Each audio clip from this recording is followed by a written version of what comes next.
ఏపీకి మరో తుఫాను ముంచుకొస్తోంది. నైరుతి బంగాళాఖాతం ఆనుకొని ఉన్న శ్రీలంక తీరంలో తుఫాను ఏర్పడింది. దీనికి దిత్వాగా నామకరణం చేశారు. గడిచిన 6 గంటల్లో 15 కిలోమీటర్ల వేగంతో కదిలినటువంటి తుఫాను ప్రస్తుతం ట్రింకోమలికి 200 కిలోమీటర్లు, పుదుచ్చేరికి 610 కిలోమీటర్లు, చెన్నైకి ఆగ్నేయంగా 700 కిలోమీటర్ల దూరంలో కేంద్రీకృతమై ఉంది. ఇక దీని ప్రభావంతో ఈదురుగాలులు, భారీ వర్షాలు కురుస్తాయని విపత్తు నిర్వహణ శాఖ వెల్లడించింది. అప్రమత్తంగా ఉండాలని హెచ్చరికలు చేసింది. ఏపీకి మరో తుఫాను గండం పొంచి ఉంది. రానున్న 48 గంటల్లో వాయుగుండం నైరుతి బంగాళాఖాతం తమిళనాడు ప్రాంతాల్లో తీరం దాటుతుందని అంచనా వేస్తున్నారు అధికారులు.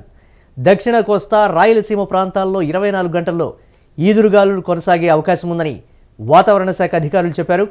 దీని ప్రభావంతో శనివారం నుంచి సోమవారం వరకు రాష్ట్రంలోని కొన్ని ప్రాంతాల్లో భారీ నుంచి అతి భారీ వర్షాలు కురుస్తాయని అమరావతి వాతావరణ కేంద్రం పేర్కొంది. శనివారం శ్రీ పొట్టి శ్రీరాములు నెల్లూరు, చిత్తూరు, తిరుపతి జిల్లాల్లో భారీ నుంచి అతి భారీ వర్షాలు, ప్రకాశం, అన్నమయ్య, వైఎస్ఆర్ కడప జిల్లాల్లో భారీ వర్షాలు కురవచ్చని తెలిపింది. ఆదివారం నెల్లూరు, చిత్తూరు, తిరుపతి, అన్నమయ్య, వైఎస్ఆర్ కడప జిల్లాల్లో భారీ నుంచి అతి భారీ వర్షాలు, యానాంతో పాటు డాక్టర్ బిఆర్ అంబేద్కర్ కోనసీమ, పశ్చిమ గోదావరి, ఏలూరు, ఎన్టీఆర్, కృష్ణా, గుంటూరు, పల్నాడు, బాపట్ల, నంద్యాల జిల్లాల్లో భారీ వర్షాలు కురిసే అవకాశం ఉందని పేర్కొంది. తీరం వెంబడి గంటకు 55 కిలోమీటర్ల వేగంతో గాలులు వీస్తాయని తెలిపింది. శుక్ర, శని, ఆదివారాల్లో గరిష్టంగా 60 నుంచి 70 కిలోమీటర్ల వేగంతో గాలులు వీస్తాయని ప్రజలు అప్రమత్తంగా ఉండాలని సూచించింది.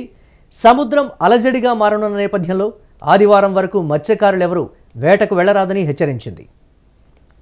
అయితే తుఫాను ప్రభావం తెలంగాణపై అంతగా ఉండదని వాతావరణ శాఖ అంచనా వేసింది. దక్షిణ తెలంగాణ జిల్లాల్లో తేలికపాటి నుంచి మోస్తరు వర్షాలు కురిసే అవకాశం ఉందని అంచనా వేస్తోంది. ఆంధ్రప్రదేశ్కు రెడ్ అలర్ట్ జారీ చేసింది వాతావరణ శాఖ. దూసుకొస్తున్నటువంటి తుఫాన్ని దిత్వాగా నామకరణం చేశారు. శ్రీలంక తీరంలో తుఫాన్ అయితే ఏర్పడింది. 6 గంటల్లో 15 కిలోమీటర్ల వేగంతో తుఫాను కదిలినట్లుగా కూడా అధికారులైతే చెప్తూ ఉన్నారు.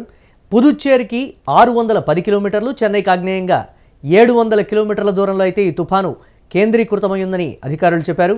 ఈ నేపథ్యంలో అందరూ అప్రమత్తంగా ఉండాలని హెచ్చరికలు జారీ చేసింది వాతావరణ శాఖ. అలాగే దక్షిణ కోస్తా, రాయలసీమకు భారీ వర్ష సూచన అయితే ఉందని చెప్పింది. ఇక పలు జిల్లాలకు ఆరెంజ్, రెడ్ అలర్టులు జారీ చేసింది వాతావరణ శాఖ. అయితే రానున్న 5 రోజులు భారీ నుంచి అతి భారీ వర్షాలు కురిసే అవకాశం ఉందని కూడా చెప్తోంది. చలితో పాటు ఈదురుగాలులు కూడా వీచే అవకాశం ఉందని అధికారులు చెప్పారు. దిత్వా తుఫాను కారణంగా తెలంగాణలో చలిగాలులకు మాత్రమే పరిమితమవుతుందని ఈ నేపథ్యంలో వాతావరణ శాఖ అధికారులు చెప్పినటువంటి బ్రేకింగ్ న్యూస్ చూస్తున్నాం.